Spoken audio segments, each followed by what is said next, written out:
get that second year. You know, he had that early success. He's had some bumps in the road since then. You know, defense is how much easier does it get to prepare for him, and you know, now that they've got the tape on him, and is that why he's having some struggles now? Yeah, listen, I mean, they kind of all go through a little bit of that, but he's also won games, which ends up being the most important thing, and during tough times. But you see that around the league. You see that with all these guys.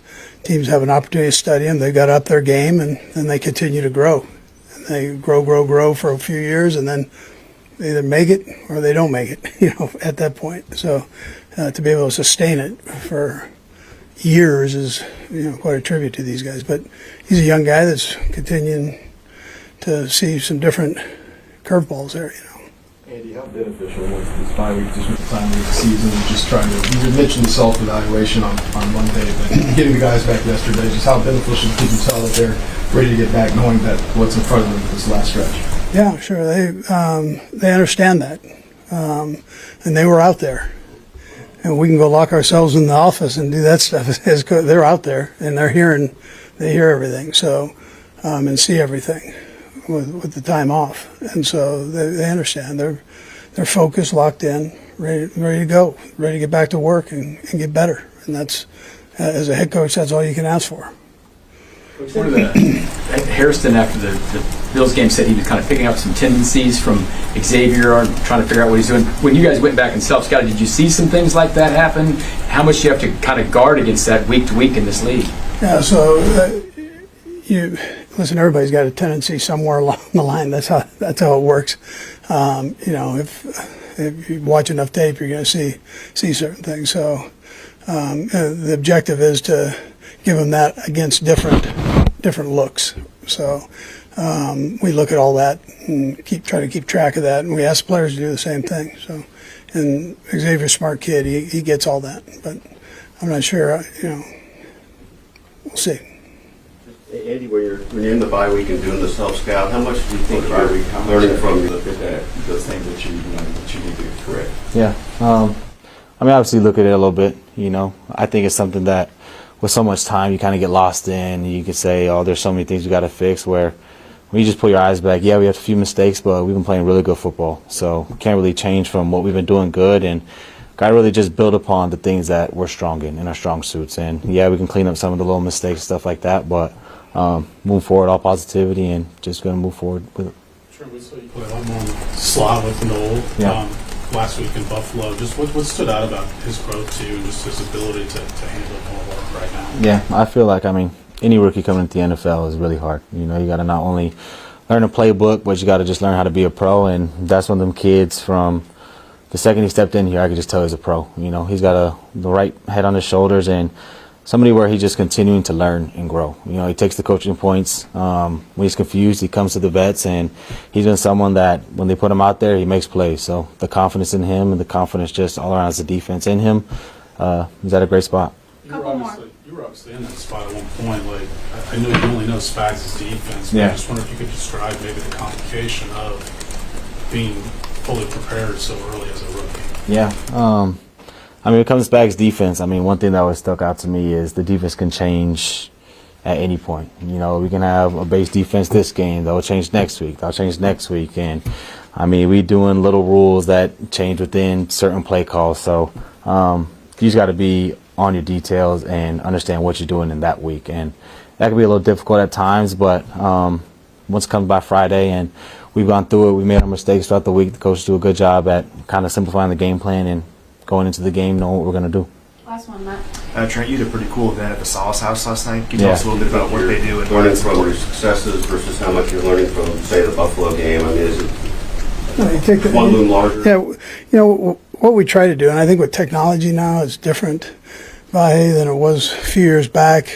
You're able to stay up on that. You've got the Frasers and Marks around the league here where you've got these guys that kind of keep you abreast of what's going on, you know, what your tendencies are, what you need to work on in certain, or show in certain spots and down and distances, all that. So they do a pretty good job. So when you go back and you put it all together and look at it, you're kind of fine-tuning what you've already gone through. You just have more time to do it. And Is it beneficial? Yeah. I mean, the proof is in the pudding. So if we can do better, then it's been a good evaluation period. How much of a challenge with someone like Nick Benito, 15, impacts throwing Josh back in the fire? Does it impact it at all? Yeah, we'll just see. Let's see. I haven't even got him out for a practice yet. So let's see how all that goes. He'll jump in and see what he can do and mix it up out there and do what we do, and then we'll go from there. So I just want to see him back out. I'm glad he's back and going.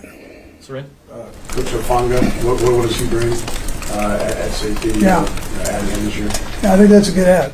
He's he's been banged up a little bit in years past, but he's playing his tail off right now. Smart, real smart kid, good leverage guy. So if they ask him to stay in outside leverage, he's going to stay in outside leverage. He's going to discipline it, and then if they ask him to get in the box and blitz and do that dirty work, he's all in there too. So he's a good football player, real good. Matt? Coach, with Josh, just want to see you guys are in a position in the standings where you're kind of looking up at the team that you're playing this weekend. It's kind of an unusual spot for you guys. How do you approach it? I mean, I feel like guys around here, we don't really look at that stuff. We kind of approach each week, each game the same way. I mean, we knew coming back after the bye week, every game's going to be like a playoff game because that's what we got to get ready for. So not really looking at stats or anything like that, really just focus on how we can beat the next team. Travis, you evaluated yourself during the bye week in these first couple of days. Like, what stood out? Honestly, yeah. Honestly, it always just goes back to details. Things we messed up, we realize what we messed up. Some things we can easily clean up, and when you get to this age of the season, I mean, it always just goes back to how disciplined you are with the details and how well we can play within our defense. So moving forward, I think we got to just continue to stack each day and continue to just keep getting better. Trey, what do you see from this Broncos offense overall?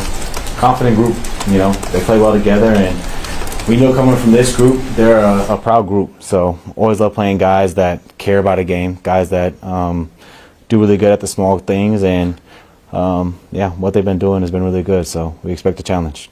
They're doing some things this year that you guys did the previous 2 years, win close games. Yeah. And can you talk about your experience in that, and when you start winning a few of those, how much that feeds into the confidence? Yeah, I mean, kind of like you said, it just brings confidence, I think looking at it from our end, it just shows that they play all 4 quarters, until the time hits 0, they're going to give it their all. So going into it, you know that you're going to have to play, no matter what the score is, a good 4 quarters. So we're looking forward to that. Sharon, we talked about after you guys had lost a few games, the defense just you guys shot yourselves in the foot. Coach, with Joshua, you just want to see him get on the field. What would you hope to see from him the next couple of days that would tell you that he's ready to play on Sunday? Yeah, let's just see what kind of shape he's in. You get back into the football swing, So let's see how he is. I'm sure he's going to be okay, but we'll see. We'll do last 3. Jesse. Andy, a lot of division games coming up. Just how much pride do you take in the consistency to win 9 straight of these in a row, and the work that it takes to be able to accomplish something? Yeah, well, it's important that you spend time on that. And the thing about our division here is it's strong division. The AFC West is tremendously strong, and we're all trying to shoot for the same thing. They're all good teams, and they're well coached. Coach, Denver's won a lot of close games throughout this season. Of course, you've been a part of winning some close games here. How tough is it to play a team that's won so close to the games like that? Yeah, that's what Seren was saying. I mean, they win. They find a way to win, and so we've been through that. And the way that this league is right now, you got to be able to do that. The parity in this thing is pretty crazy. So, especially in AFC West. Sam, last one. Hey, just to build off what Matt asked, but would it be a lot to ask a guy who's missed a month, 5 weeks to jump right back in? I mean, I'm sure that's part of your evaluation, I guess is what I'm asking. Yeah, it absolutely is. I got to see what he's got rolling. And I've seen a couple practices, so I'll be able to figure it out somewhere here, hopefully. Patrick Mahomes keeps pushing the Kansas City Chiefs toward another shot at the Super Bowl, relying on head coach Andy Reid's steady hand. The team stumbled out of the gates to start the year, but since those early struggles, the Chiefs have started to click, finding their rhythm just in time for the critical part of the season. Coming off their bye week, Kansas City is gearing up for a pivotal Week 11 face-off against the Denver Broncos, one of the top teams in the conference and a familiar foe in the AFC West. This week, before the big game, Andy Reid met with the press and delivered some tough news about the team's health. On Wednesday, Reid revealed that star running back Isaiah Pacheco would be out of practice, a blow for a team already thin at the position.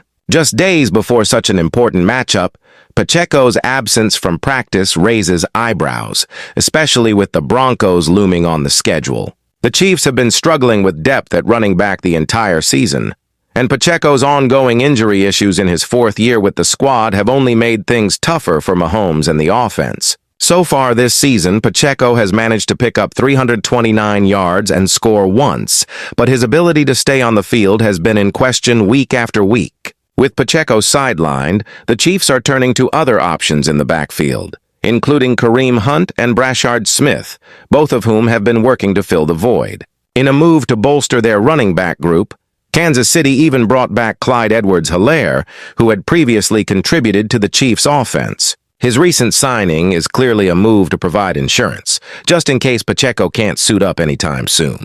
Despite these additions, the team hasn't made a final decision yet on whether or not Pacheco will be available for the big game against Denver. Until an official announcement comes, the questions in the backfield will persist, putting even more responsibility on Mahomes' shoulders. Mahomes has been no stranger to adversity, but with the running game in flux, he'll need to take on an even bigger role as the leader of the offense. With so much on the line, every game feels like it could define the season for Kansas City.